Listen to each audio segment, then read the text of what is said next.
Good morning and welcome to this public meeting of the Consumer Product Safety Commission. We are meeting today to consider a notice of proposed rulemaking to establish a safety standard for lithium-ion batteries used in micromobility devices.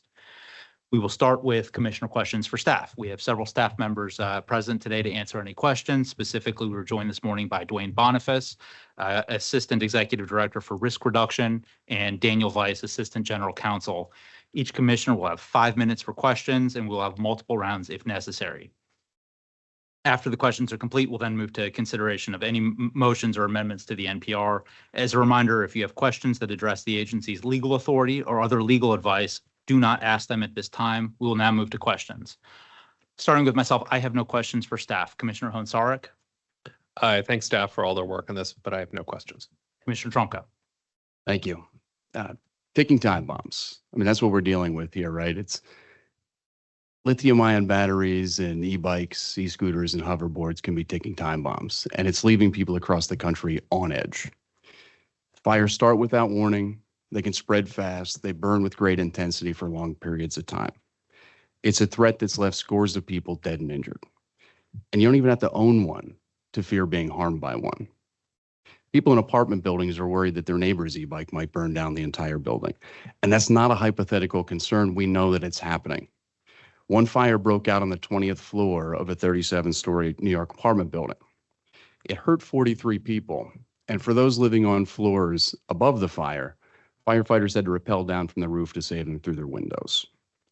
Fire departments across the country are admirably trying, but struggling to figure out how to contain these high-intensity fires. But we can do something about it. We can prevent fires from happening. We have a solution before us to save lives, to eliminate fear that homes will burn down as we sleep, and so it's not a close call. The entire reason we're in our positions is to advance life-saving solutions like this one, to simply do the right thing.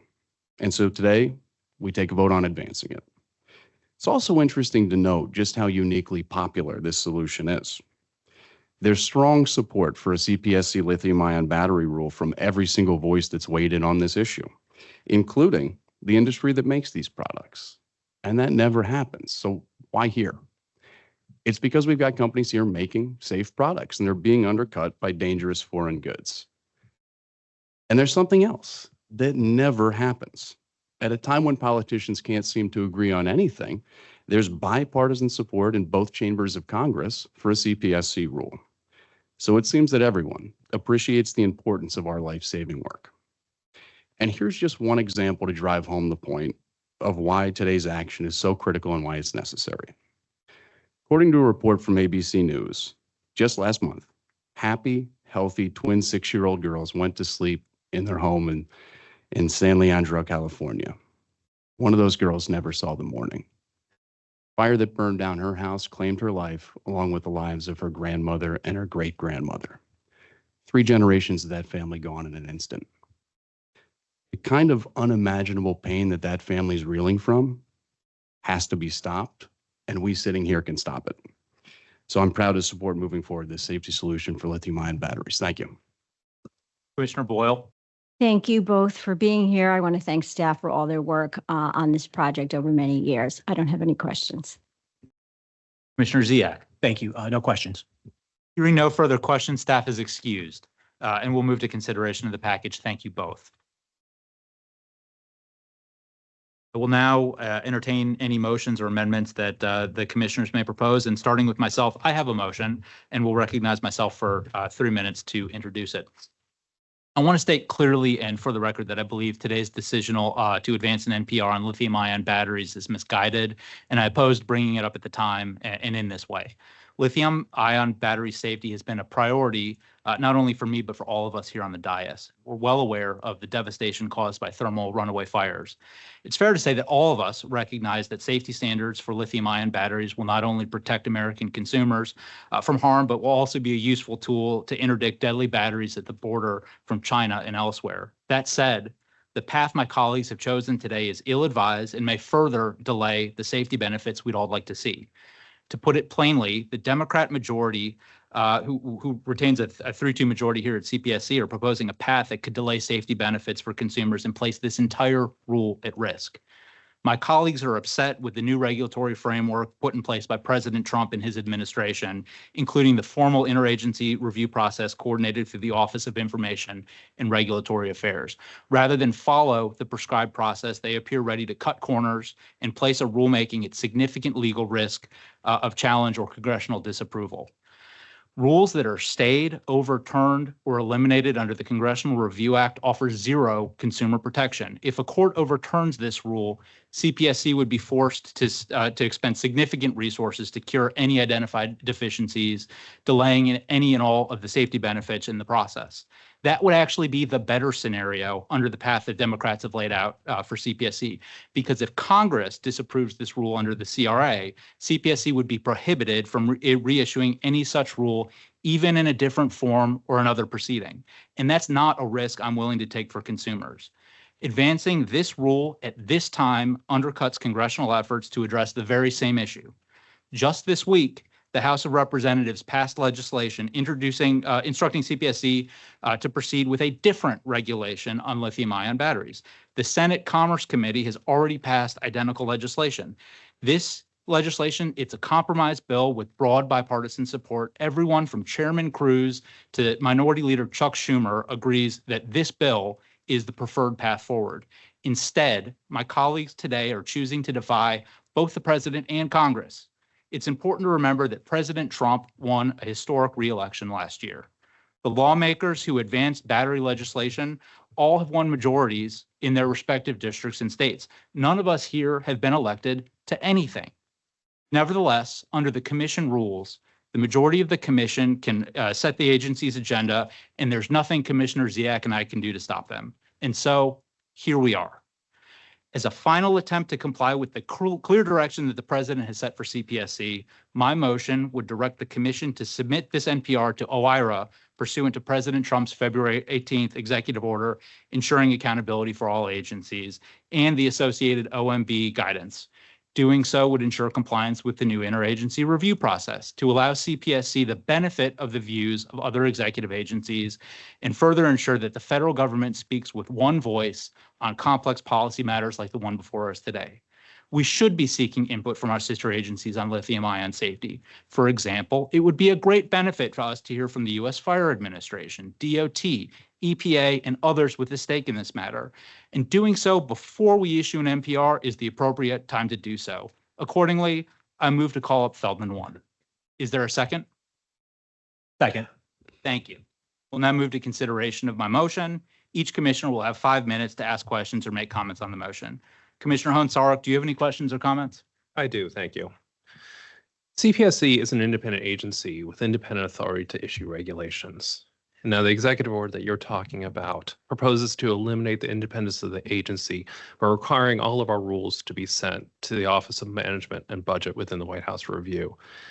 I disagree that this is a requirement under the EO or that the EO actually is consistent with the law. In fact, I believe that the language of the EO and the implementing memo violate the requirements of our statutes, CPSA and CPSA, and they're sort of contrary to existing law. And the courts have repeatedly made clear that the president can't override enrolled laws of the United States through executive orders, nor can OMB do so through a memo. CPSA's Section 7 and 9 require the commission, only the commission, to make certain findings and promulgate rules following the specific procedures set forth in the statute.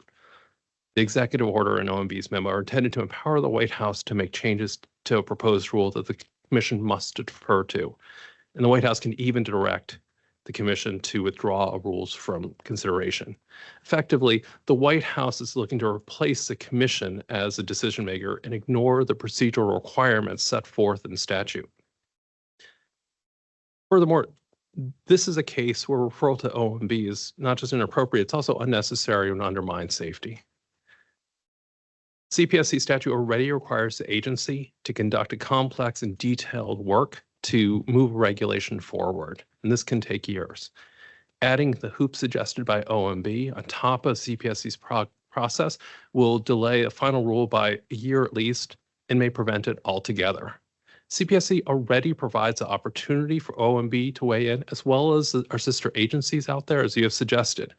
We're talking about a notice of proposed rulemaking that would be put out for comment. And if OMB or any other agency or stakeholders have feedback on that proposed rule, they can and should submit comments. CPSC staff and the commission are required to consider those comments in the development of any final rule.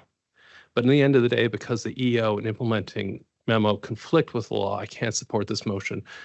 And in addition, I believe that we have waited long enough. The proposed rule has been before the commission for 3 months at this point in time. And even before that, we had put together a panel in 2003 talking about the risks associated with this.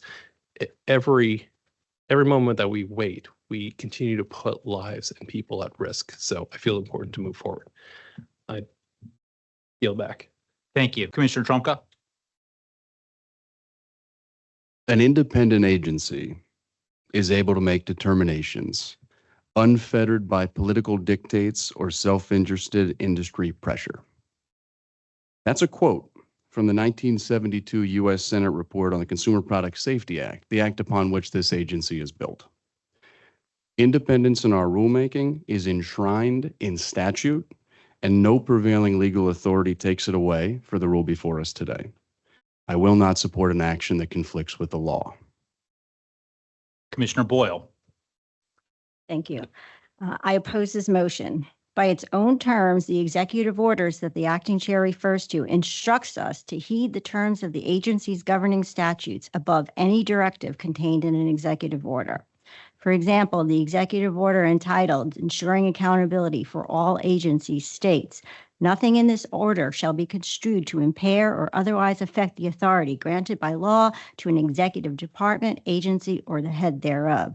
Similarly, Executive Order 12866 states that nothing in that order shall be construed as displacing the agency's authority or responsibilities as authorized by law. Subjecting the proposed rule on lithium-ion batteries to OIRA review in advance of public comment and following the extensive procedures set forth in the OMB memorandum cited by the acting chair, many of which would occur outside of public view, would impair authority granted by law to CPSC and similarly would displace agency authority as authorized by law. The CPSA sets forth a highly specific and detailed process that the Commission must follow in order to promulgate a regulation, including prescribing an elaborate and precise cost-benefit analysis procedure. The statute also envisions robust public input and sets out clear timelines. In addition, the CPSA envisions the agency engaging with an external entity as part of the rulemaking process, but that entity is Congress, not OMB. At several stages of the rulemaking process, I note that the statute directs the agency to transmit notice to the appropriate congressional committees. To the extent that the detailed procedures and timetables provided in the OMB memorandum conflict with many of the statutory requirements set forth in Section 7 and 9, which I contend that they do, the statutory regime must prevail. Accordingly, by the terms of the executive orders themselves, we should follow the clear statutory requirements and proceed with publication of the proposed rule in the Federal Register. Thank you. Commissioner Ziak? Thank you. I commend my colleague, Chairman Feldman, on his common sense motion to submit this NPR to OIRA. In October 2019, the Department of Justice's Office of Legal Counsel issued an opinion that stated, quote, "The president may direct regulatory agencies to comply with centralized regulatory review process." It's a legal point in which I agree, as do, as detailed in this memo, a number of legal scholars on both sides of the political aisle. The president's authority extends to the supervision of all agencies that execute federal law, which includes, in my view, rulemaking such as this. There's nothing radical about such a review. In fact, it makes sense to ensure regulatory consistency that other agencies can spot and deconflict any potential issues and ensure coherence in execution of the law. And that process is done via OIRA, not via the Federal Register. Therefore, to comply with OMB's review prior to publication, I strongly support the chairman's motion. And I would note, in the document, the president's constitutional authority extends to the supervision of all agencies as the executive, leading the executive branch, including so-called independent agencies. And so I will support your motion, and I look forward to moving on. Thank you, Commissioner Ziek, and thank you all for your consideration. We will now move to a vote on the motion. Commissioner Hunsarik, how do you vote? I vote no. Commissioner Trumka, No. Commissioner Boyle, No. Commissioner Ziek, Yes. and I vote yes. The yeses are 2, the nos are 3. The motion is not agreed to. Commissioner Hunsarik, do you have any motions or amendments? I don't. Commissioner Trumka, I do not. Commissioner Boyle, No, I don't. Commissioner Ziek, do you have any motions or amendments? I do not. Hearing no further motions or amendments, is there a motion to approve the notice of proposed rulemaking and direct its publication in the Federal Register? Yes. Second. Is there a second? Yes. And there's a motion. Hearing a second, Yeah, I guess mine's the motion. Alex is the second. hearing a second, we will proceed to a final vote. Commissioner Hunsarik, how do you vote? I vote aye. Commissioner Trumka, Yes. Commissioner Boyle, Yes. Commissioner Ziek, No. and I vote no. The yeses are 3s, the nos are 2s. The notice of the proposed rulemaking has been approved and shall be published in the Federal Register. We'll now move to closing statements. Each commissioner will have up to 10 minutes. Commissioner Hunsarik? Thank you. I am pleased that we're moving forward with this proposed rule today, and that'll be published in the Federal Register to receive comment from the public and the administration. In 2023, the CPSC held a forum on lithium-ion battery fires and micromobility products. The consensus of the event was that mandatory standards were necessary to save lives. The forum focused on a growing market of cheap, shoddily made batteries, mostly from foreign manufacturers, that created unnecessary risks to the American public. It became clear that a mandatory standard would be needed if we were going to address the hazards posed by these products. Last month in California, the need for this rule became into stark perspective once again. 3 people died from a house fire ignited by a lithium-ion battery in an e-bike. The victims included a 6-year-old girl, her grandmother, her aunt, and the girl left behind, her parents, and her twin sister. I expect there will be robust comment, and I hope there's robust comment on this rule. But I'm hopeful that the staff will be able to move quickly to review these comments and make changes as needed and send a final rule package up for consideration. Publication of this rule is long overdue, and we should move forward quickly to consider a final rule package. It's been suggested that we should wait for Congress to pass legislation to address this hazard. And while I support congressional action, an all-hands approach is really needed to address this hazard. Congress, unfortunately, can be capricious, and people know that a single senator can stop a bill from becoming law. Our action today creates a second path to address deadly hazards of e-bike battery fires. And while I hope Congress will be able to pass a law, I'm not going to rely upon it as Americans continue to die in preventable fires. What we do on this dais matters, and it can save lives. And when we delay, we put lives at risk. We have a lot on our docket this year, and I look forward to continuing to do the work of the Commission, because no twin should have to grow up because of a defective consumer product. I'd also like to conclude by acknowledging the difficult times the CPSC and so many other federal agencies are experiencing. The administration is pushing for changes and staff reductions and are hurting the agency's ability to achieve its mission and doing so in a way that is scaring and driving off much of our staff. We are a small but mighty agency that can be stretched too thin. I know that happens when CPSC doesn't have the adequate resources, authorities, and staff to perform its safety mission. I was a congressional staffer in 2008 when Congress passed the Consumer Product Safety Improvement Act into law, and it was signed into law by President Bush. Before CPSIA, the agency was deeply underfunded, lacked the authorities it needed to do its job. Congressional hearings and investigative journalism exposed the dangerous toys that were routinely sold to families, including Thomas the Tank Engine toys that included high levels of lead. It became known as a summer of recalls as CPSC struggled to keep up with more and more defective products found on store shelves.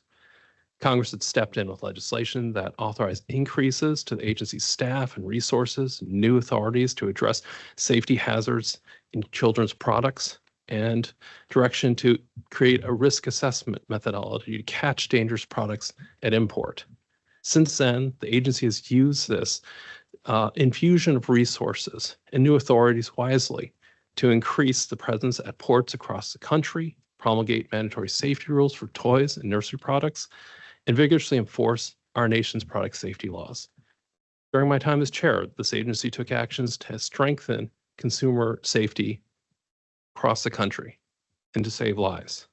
We issue mandatory standards to protect the most vulnerable among us, including the elderly with adult portable bed rails, as well as to create safe places for infants to sleep. One of those rules, establishing safety standards for nursing pillows, took effect just last week. We developed a risk-based approach to target education campaigns towards communities that were disproportionately impacted by consumer product deaths and injuries. We issued nearly 200,000 takedown requests to online marketplaces for recalled, banned, and violative products. And we assessed more than $125 million in civil penalties for violations of safety laws and secured the first ever criminal convictions of corporate executives in collaboration with the Justice Department's Consumer Protection Branch. These actions are possible because we have the resources and staff to do this work. When agencies like CPSC are doing their job well, they are largely unnoticed because it's hard to quantify the number of deaths that didn't happen, the emergency room visits that were avoided, and the fires that never started. While the administration may argue that downsizing and reorganizing federal safety agencies like the CPSC will not affect safety, parents who have children who have been irreparably harmed from consumer products could tell us otherwise. History has shown that in the world of product safety, inadequate resources and lack of staffing can have long-term and fatal consequences. While I'm a commissioner at the CPSC, I will continue to push for the agency to pursue common sense regulatory agenda as exemplified by the lithium-ion battery proposed rule we approved today, and to support increased staffing levels consistent with our appropriations.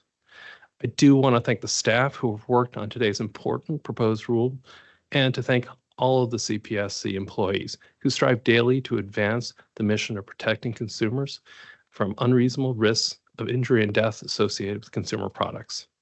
Mr. Chairman, I yield back. Thank you very much. Commissioner Trumka. Well, to everyone here at CPSC working on this issue, thank you. And to everyone else at CPSC working on our other life-saving work, thank you. I see you. I support you. I'm indebted to you. People across this country are indebted to you for that life-saving work that you do. You're doing a great job. I ask that you please keep it up. In hard times like this, we need to stick together and keep grinding. I'd also like to thank the fire departments across the country that are doing innovative work to understand and address the lithium-ion battery fire problem. FDNY has been on top of this issue from the start. Phoenix Fire Department and its regional partners have been great innovators in this space, both in fighting the problem and ensuring that they're capturing great data. And we're going to need your help on that going forward with that data. We know that what we're using data-wise at CPSC is a severe undercount of the real number of deaths and injuries that are happening from lithium-ion battery fires. We know that fire departments across this country might have that information about the lithium-ion battery fires in their jurisdictions, and I ask that you please share it with us. In the next few days, this rule will be published in the Federal Register, and a comment period will open up, and it's going to stay open for the next 2 months. During that period, please come forward with information, and I look forward to learning from you. As we move forward today towards safer lithium-ion batteries, I think one thing should be very clear. Even in these, the most challenging of times, CPSC is still pushing forward on safety solutions for the American people. Thank you. Commissioner Boyle. Thank you. First, I want to extend my heartfelt thanks to all the staff who have worked on this package in particular, and to the entire staff of the agency who have continued to perform their jobs with dedication and professionalism in extraordinarily difficult circumstances. Today, we took an important step forward to protect consumers from a well-documented hazard, fires caused by lithium-ion batteries found in e-bikes, e-scooters, hoverboards, and other micromobility products that continue to proliferate on our streets and roads. We voted to seek public comment on a proposed safety standard that is rooted in industry consensus and expert evaluation by Commission staff. Our action underscores the critical imperative that safety keep pace with innovation. There is no reason for delay. Dozens of fatalities and scores of injuries have occurred as a result of electric shock, fires, explosions, burns, overheating, and smoke inhalation from the lithium-ion batteries in these micromobility products. Not only that, many of the victims were not direct users of the products. Unsuspecting residents of apartment buildings, for example, have perished in fires started by an e-bike in a neighboring unit. People using these products range from seniors who are choosing e-bikes over traditional bicycles to delivery workers to children and teens who are embracing the battery-powered devices to get to school or to hang out with friends. I am proud to vote in favor of the proposed rule and believe this action represents a common-sense safety solution that embraces a new technology while at the same time imposing needed guardrails for its safe use. I began urging the Commission to take decisive action on lithium-ion battery fires early in my tenure as a CPSC Commissioner. On December 9th, 2022, I issued a statement about the urgent need to address this issue, calling specific attention to the lithium-ion battery fires occurring in e-bikes and micromobility devices in my native New York City and across the country. On the heels of my call to action, CPSC enforcement staff issued a letter later that month to more than 2,000 manufacturers and importers urging compliance with UL safety standards. Although that action was a step in the right direction, fires continued apace. Unfortunately, it is clear that industry did not heed staff's message urging compliance with the UL standards. 2 years after the letter was issued, CPSC staff found a compliance rate of just 45% across all micromobility products and a dismal rate below 11% for e-bikes. Central to the proposed rulemaking the Commission advanced today are these same UL standards recommended by our technical staff along with several other elements to bolster safety. As always, the development of voluntary standards plays an important role in the CPSC rulemaking process, and today's proposal reflects the importance the Commission places on those standards.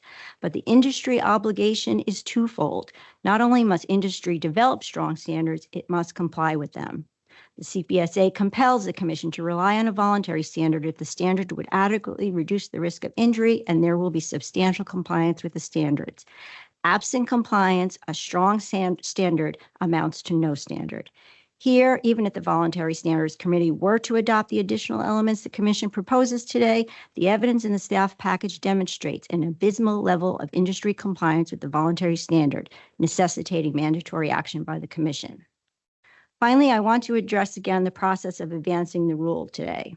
What we did was both very important, taking steps to address a serious safety hazard, and utterly routine. For my entire 15-year career at the agency, the process we are using today, issuing a draft rule and soliciting public comment, has been the same.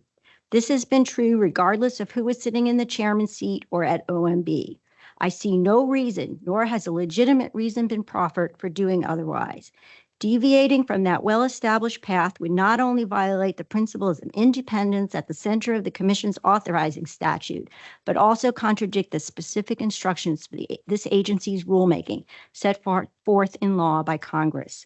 It could add unnecessary delay, undermine transparency, and impose criteria that have nothing to do with the mission and expertise of this agency. The process we have followed historically and today is designed for fairness to all stakeholders as we seek to apply legal, scientific, and policy expertise to decisions that are laser focused on the CPSC mission, protecting people from injury and death. Thank you. Commissioner Ziak. Thank you, Mr. Acting Chair. I am very disappointed, not only with the fact that we held today's hearing at this decisional meeting in violation of President Trump's executive order and related guidance, but also that my fellow commissioners would not support Acting Chairman Feldman's motion to put us in compliance and would provide a path to move forward appropriately. I believe the President, as the head of the executive branch, has the authority to require the Commission to undertake this review process. We are not independent of the executive branch, and as an agency of the executive branch, we must act accordingly. Chairman Feldman's motion would have paved a path forward on this important issue without putting the rule needlessly at risk in an effort to delay the president's lawful oversight of executive branch agencies.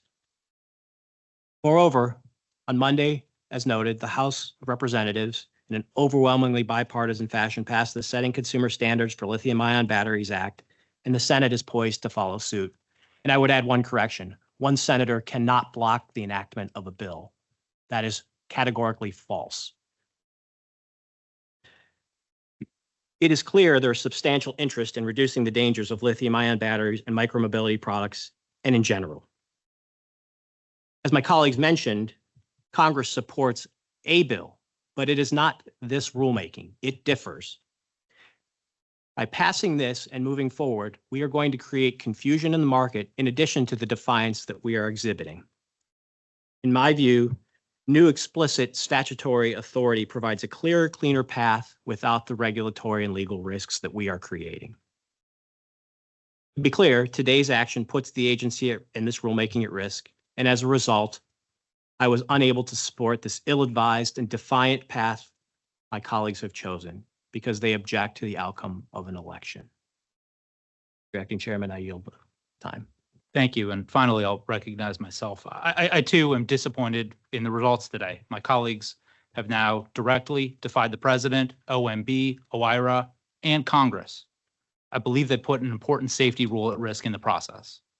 There was a clear path forward to strengthen this rule through consultation with our sister agencies and to benefit from their views and expertise. Rather, my colleagues at today's Decisional have chosen this meeting as a forum for their protests. The Democrat commissioners at CPSC are using the serious issue of lithium-ion battery safety to resist the policies of a duly elected president. They're even invoking the memories of consumers who have died tragically in lithium-ion battery fires. To honor these families, CPSC instead should be doing all we can to ensure that we're on the strongest footing possible to advance durable consumer protections, rather than using these victims as props in a political theater. I think that's beneath the agency. But let's be clear. This isn't about lithium-ion battery safety today. These Democrats are upset about our efforts to find efficiencies at the agency, which has been bloated and inefficient for too long. When I look across the dais, I see a former chairman and a former executive director, and I understand that they're upset. This agency under President Trump is outpacing their records on recalls and dangerous goods interdicted at the border, and we're doing it with leaner staffing, more responsible budgeting, and a rededication of critical agency resources from DEI projects to our core safety mission. I'd be upset too if I were them, because we're beating them at safety. But I have nothing further to add, and this concludes today's decisional meeting at the United States Consumer Product Safety Commission.